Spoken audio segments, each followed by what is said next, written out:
I you. enjoyed it.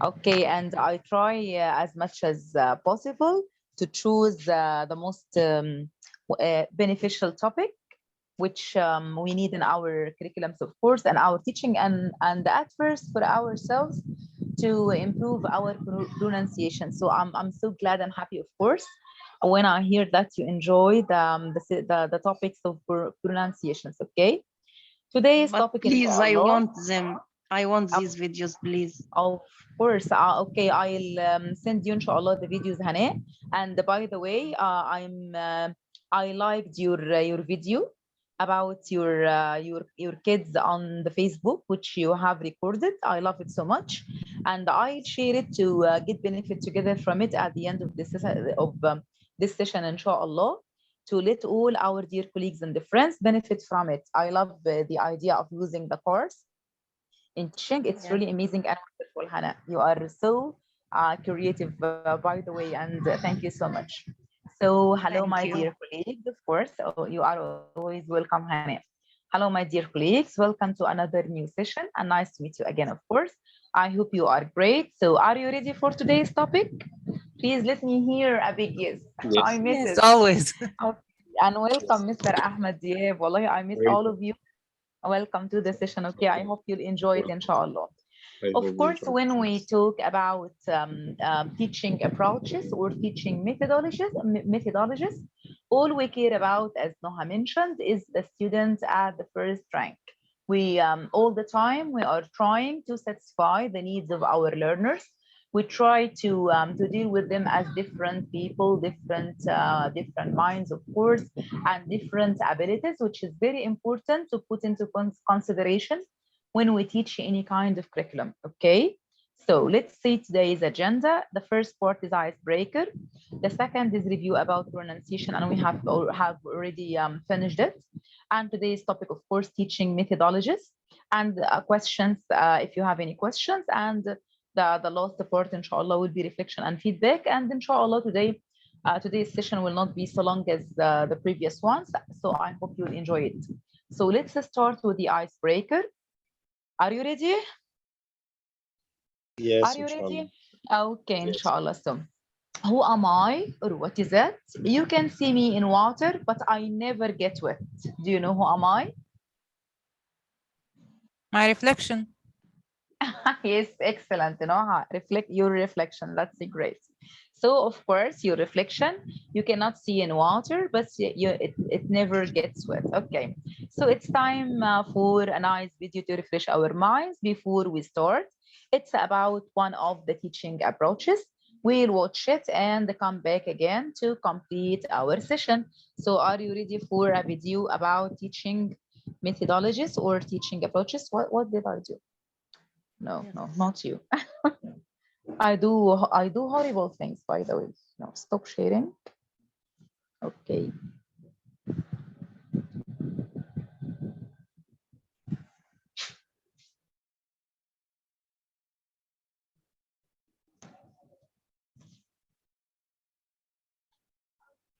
Not sure. Okay. And I'd like to share with you a video about the first day at school. Okay. Let's start with the communicative approach. Okay.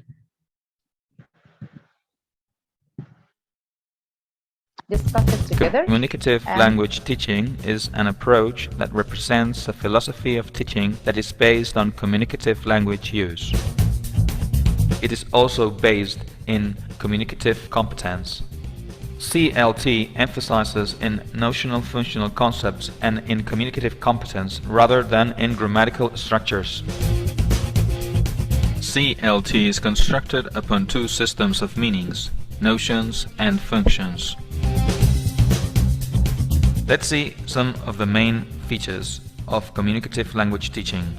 Meaning is of primary importance in CLT, and contextualization is a basic principle. Attempts by learners to communicate with the language are encouraged from the beginning of the classes.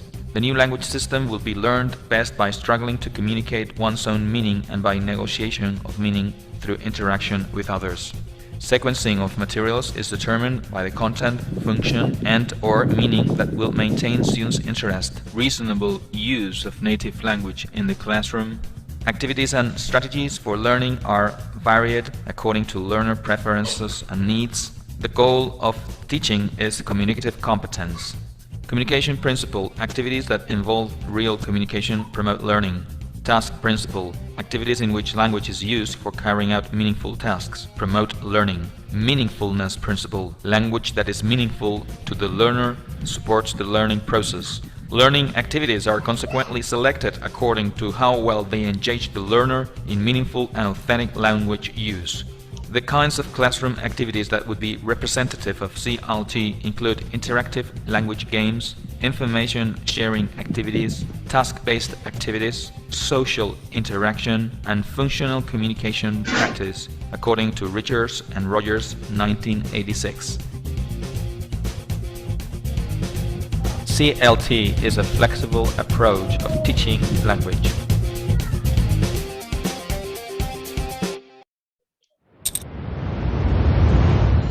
So what is the focus of the CLT approach? What is the focus of the CLT approach? It focuses on Meaning, content. meaning, yes, Context. meaning and content, yes, of course, and context. So is it important to teach grammar or to focus on grammar when we teach communicatively? No, the most important thing is the meaning and the context. Yeah, the most important item or point is the meaning or the context, not the grammar. We use grammar to communicate together or to talk in a natural way. Okay, to talk in a natural way. Okay, so the main focus is on the context, of course, and the content, not the grammar, or not to use a lot of different difficult points or parts. Okay, what about the activities? What about the activities? Do we use only one activity when we teach communicatively?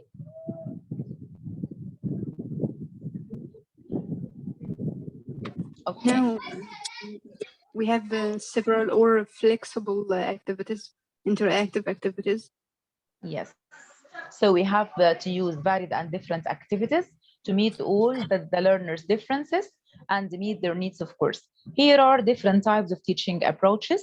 When we talk about teaching approaches, we mean a variety of ways for learners to interact with the content, peers, and the teacher. So teaching approaches all care about the learners and the teacher and how do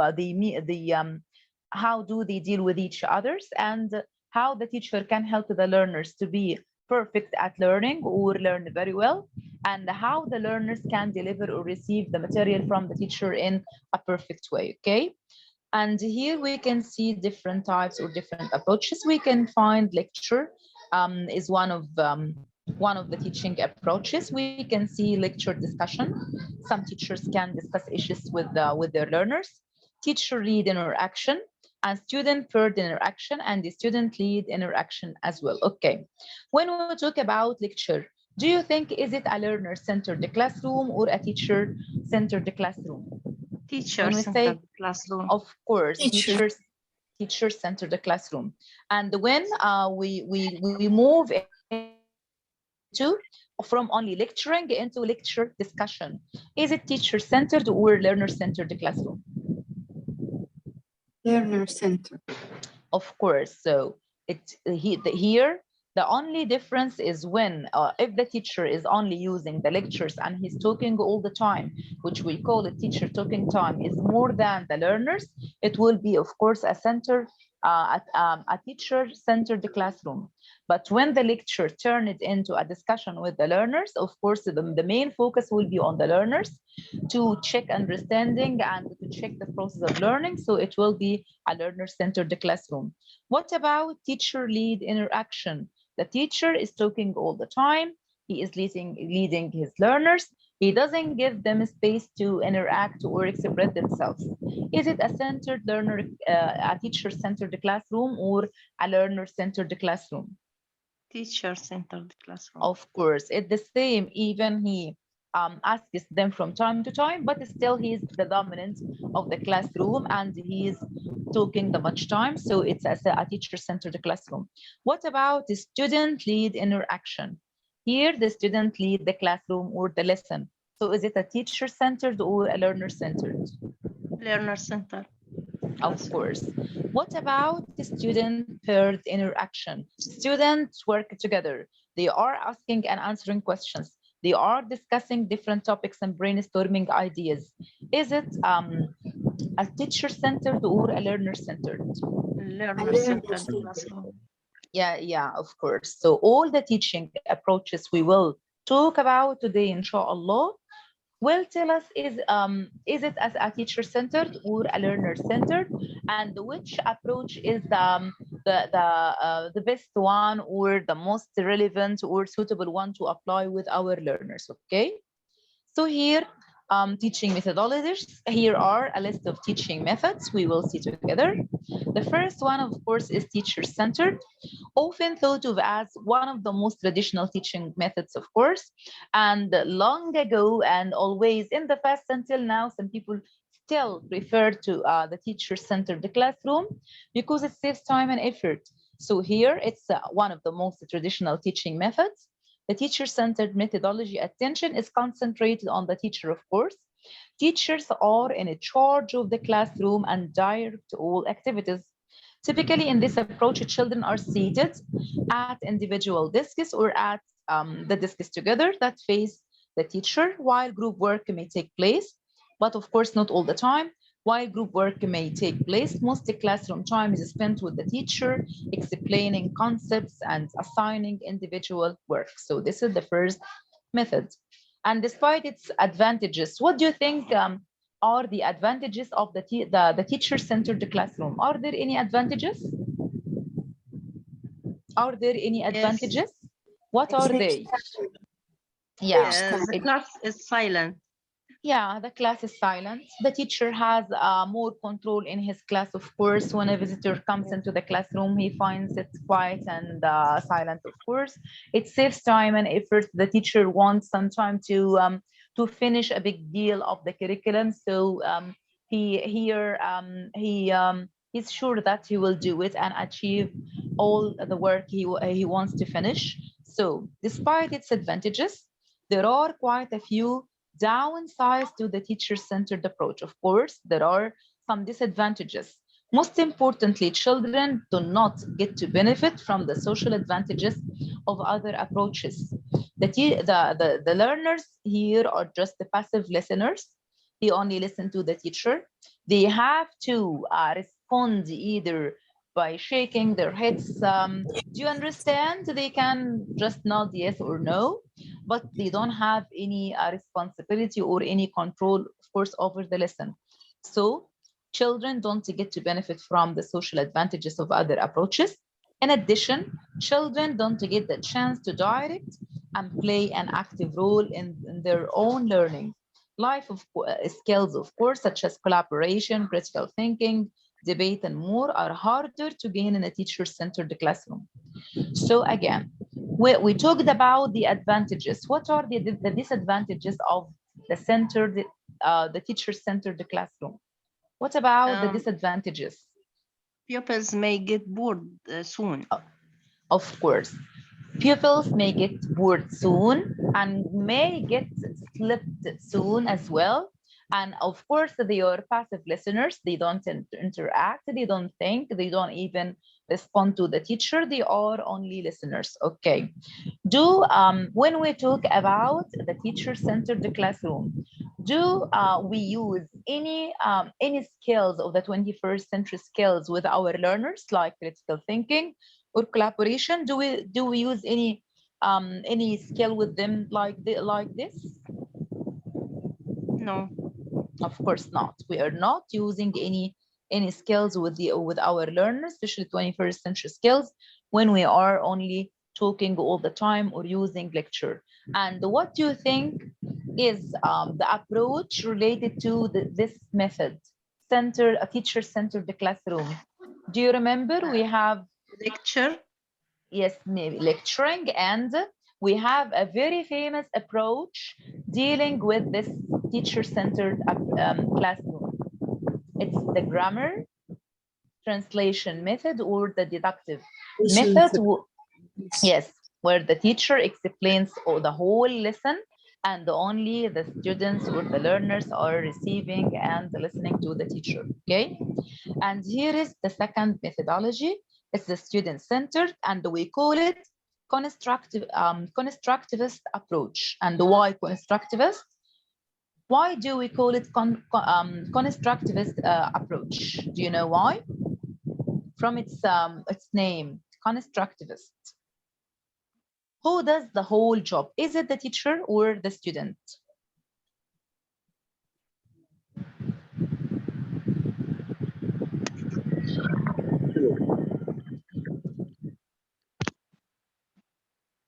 Are we still there?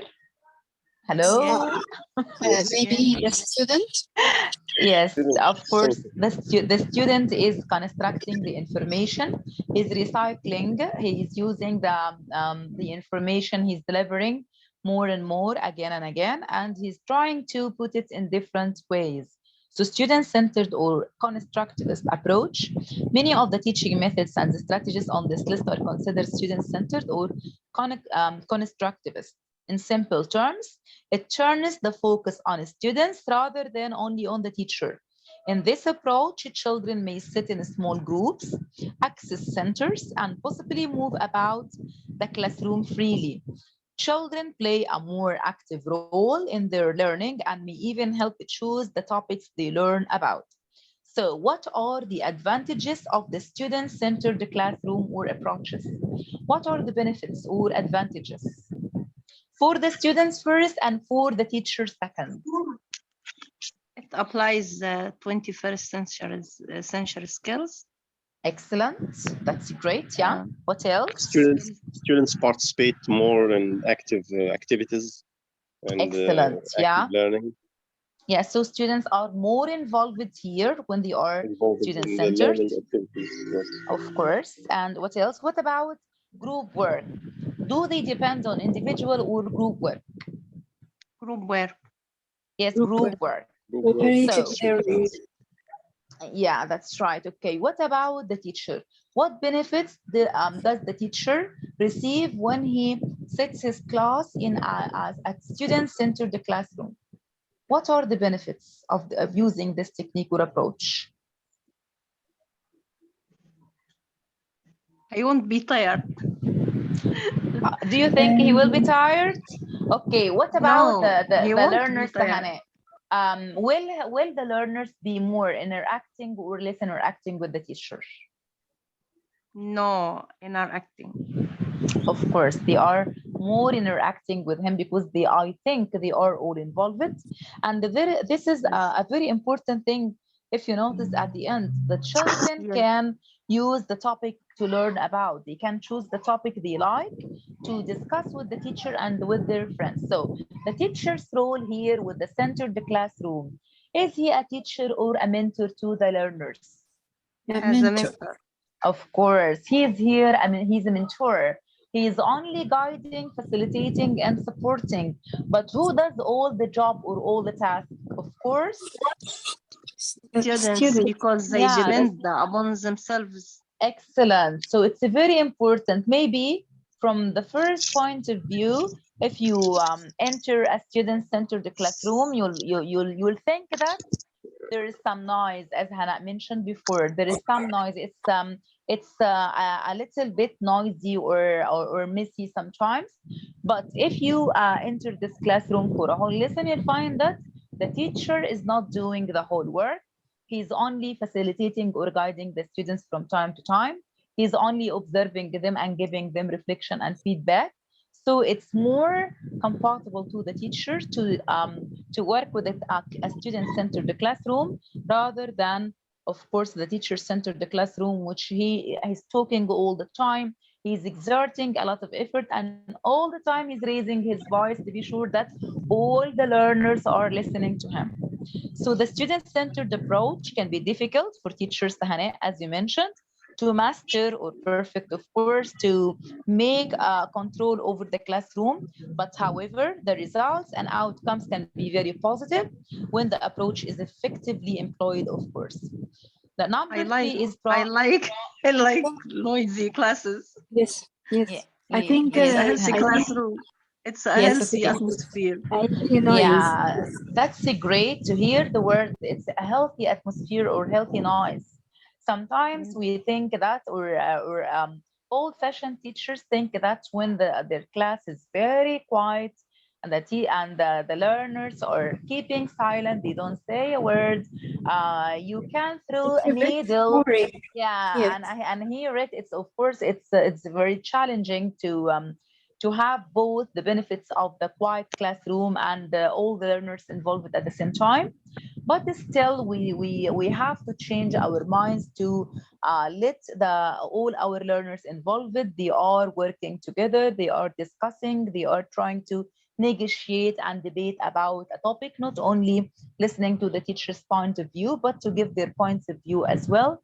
And of course, to build their minds, to accept their differences, to get to an accepted solution to a problem and agree on one or more solutions, and of course respect each other's. And this is the real purpose, to know how to work together, how to respect others, how to negotiate about something, how to actively listen to others and give them feedback and reflection. So all the time we are trying to compare, of course, our previous methods with the new methods, and we try to have something like a formula, يعني معادلة, or to make a balance between what we are their energy.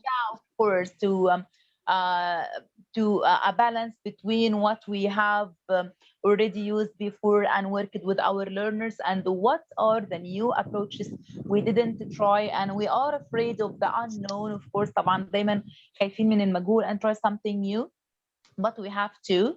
When we learn something new, we have to try it, or to give a try, or just to think about it and try, and not to feel afraid about it. So I think it will work. And even if it doesn't work at the beginning, why not to try again and again till it works and succeed, inshallah. So the third one is project-based learning.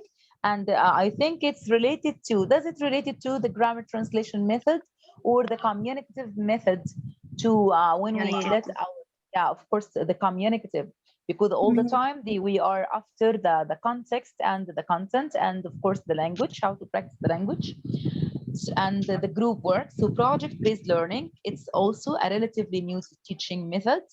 It is a teaching method that falls within the student-centered approach also. As the name suggests, in project-based learning, students complete projects. So are they working, or do they work individually or in teams or groups?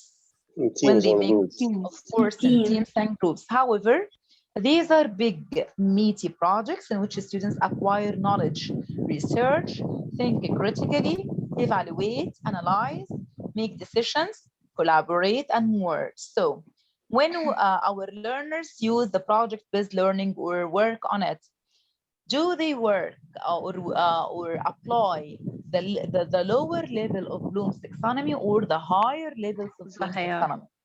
Okay.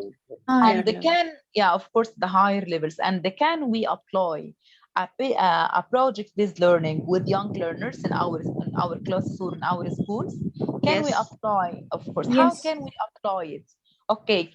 Give me some ideas or some examples about how can we apply it. Give me examples, like what? How can we encourage the young learners, for example, in grade 1, to make projects together? And what kinds of projects they do together in groups? Maybe, what kinds of projects? Yes, maybe the project is something just like turning a story into a dialogue, for example. Maybe. Yes, but can learners at grade 1, Amani, turn a story into a dialogue? Okay, how can they do it? They can do a family tree. Excellent. They can do something like a family tree, just simple tasks. They can collect only pictures of their family members like father, mother, sister, and brother, and they can stick them together and write the names under the words. Okay. Can they make yes, can they do or make yes, eyes and ears and the part of the body also excellent. They can the days of the week. The days of the week. That's they can right. So collect the pictures of jobs. Excellent, excellent. So we can adapt to the approach according to the level and the age of our learners. Even if they are KGs or just young kids who are trying to pronounce some simple words, we can encourage them to prepare or to work on some simple projects according, of course, to their level and their age. For example, if we are working with nursery schools or KG, we can just encourage them to color the numbers from 1 to 10 and put them in order. This is the project. We can also ask a group of the learners, of young kids, of course, to just match the capital letters with the small letters.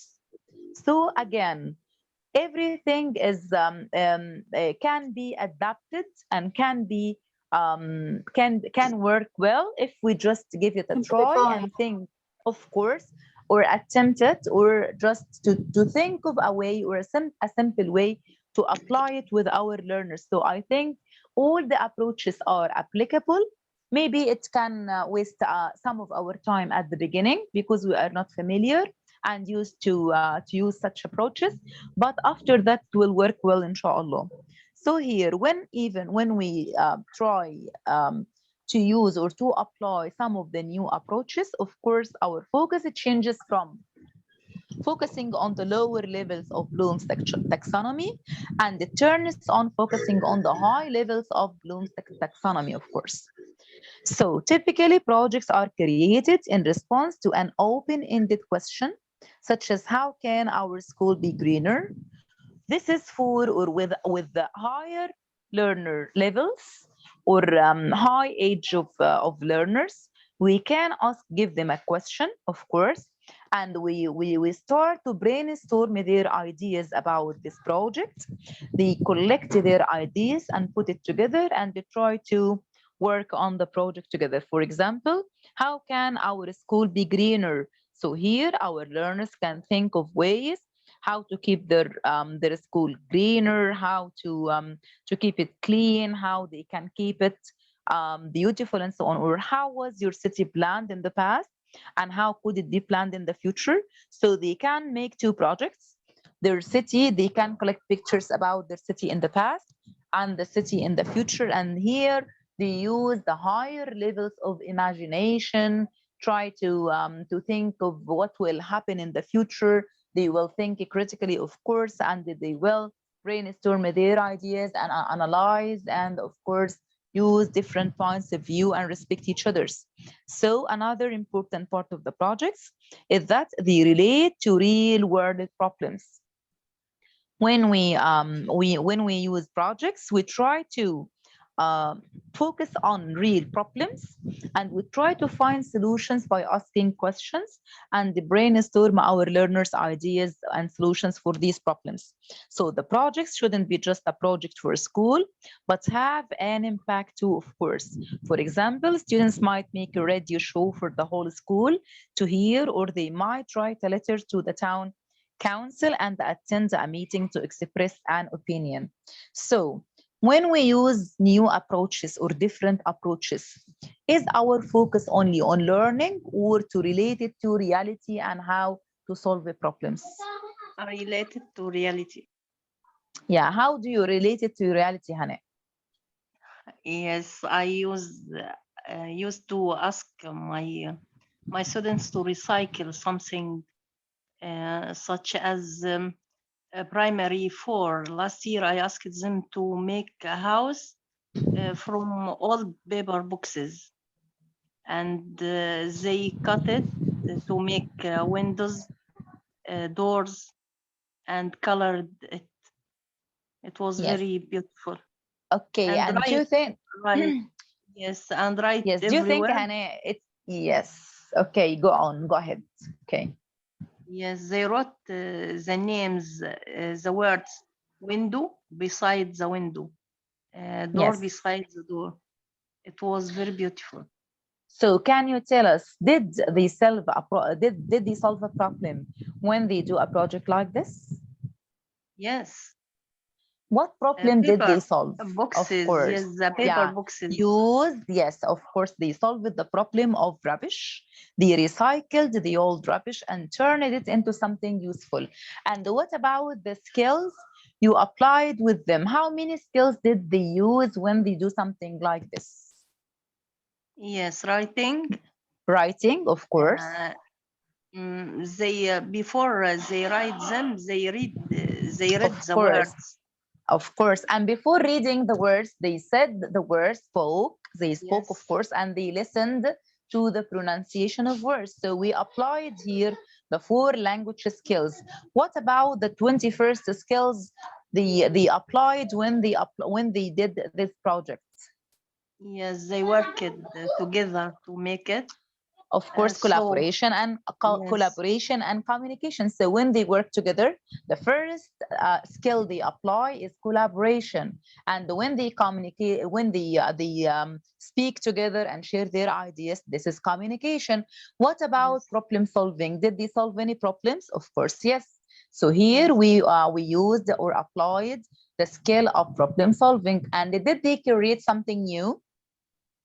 Yes, it was a beautiful house. Yeah, of course, it was a beautiful house coming out of nothing, or of the zero waste we threw in rubbish. So here they are creative. They use creativity, of course, and the innovation to do something new, of course. And they analyzed the different parts of the house by reading the different and writing the different parts or the different items of the house on paper or on the different parts. So this is great, excellent, Hannah. They made some dolls.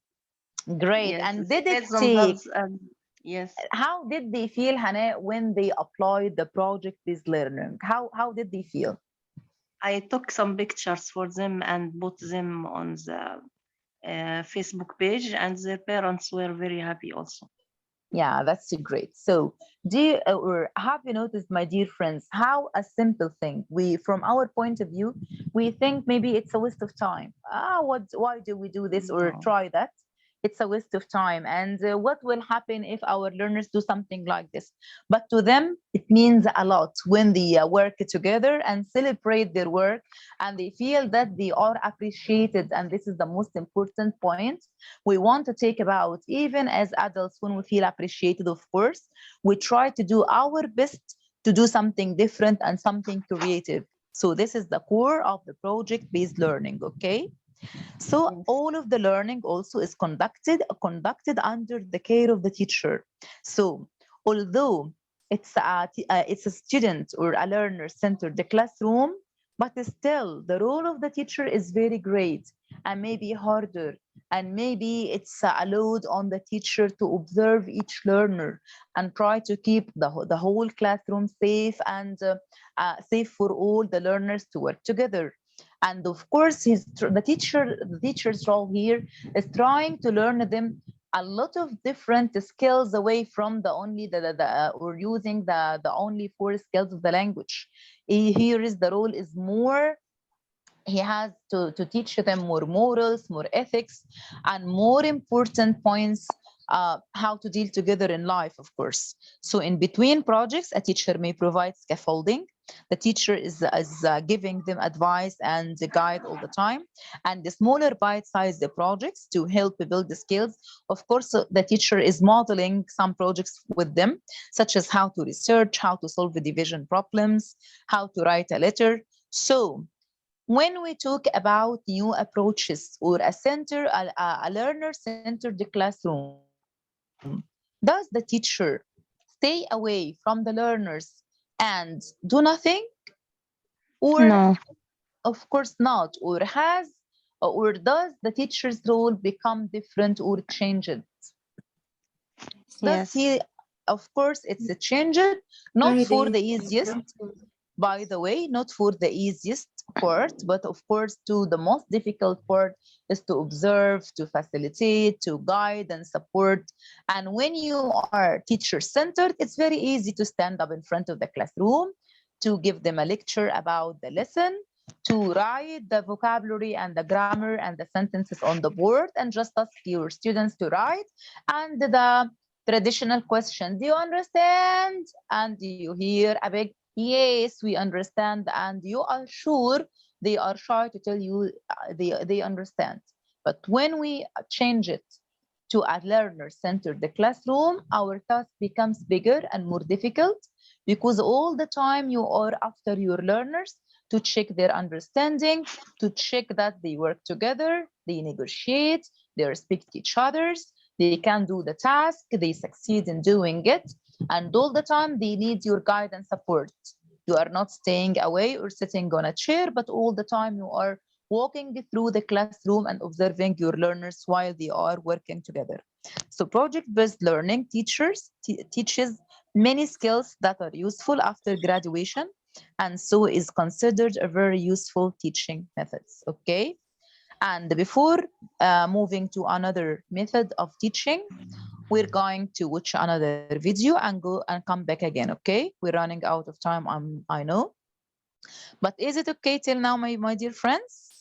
Is it okay till now? Yes. Yes. Okay. And please just, I'd like to hear your voice to feel that I have some people with me, okay? Yes, inshallah. Inshallah. Okay, I feel I'm all alone and I don't like to be alone. Okay, here is the total physical response. Let's watch it. And I love it, by the way. TPR. Hello. Yes. Okay, now we're going to do a little story. Okay, now you do it with me. Okay, you do it with me. Now, say hello to your mom. Hello. Say hello to your mom. Hello. You are hungry. A TPR sequence is demonstrated. The children listen and do the movements accordingly. The sentences are repeated several times. In the beginning, it's important to maintain the order. The children learn to understand the meaning of the sentences with the help of mimes, gestures, and drawings on the board. Doing the movements themselves is an important memory aid. Show the plum to your mom. Your mom says, Soon, the children can make the movements on their own and in a different order. say hello to your mom. Your mom says, eek. Say hello to your mom. Your mom shows you some plums. Your mom says, eek.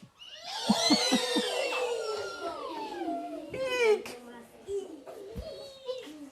Okay? Say hello to your mom. You are hungry. Your mom shows you some plums. Cut open a plum. Show the plum to your mom. Yes. Your mom says, very good. Okay, you listen to the CD and you write the numbers. Here we go.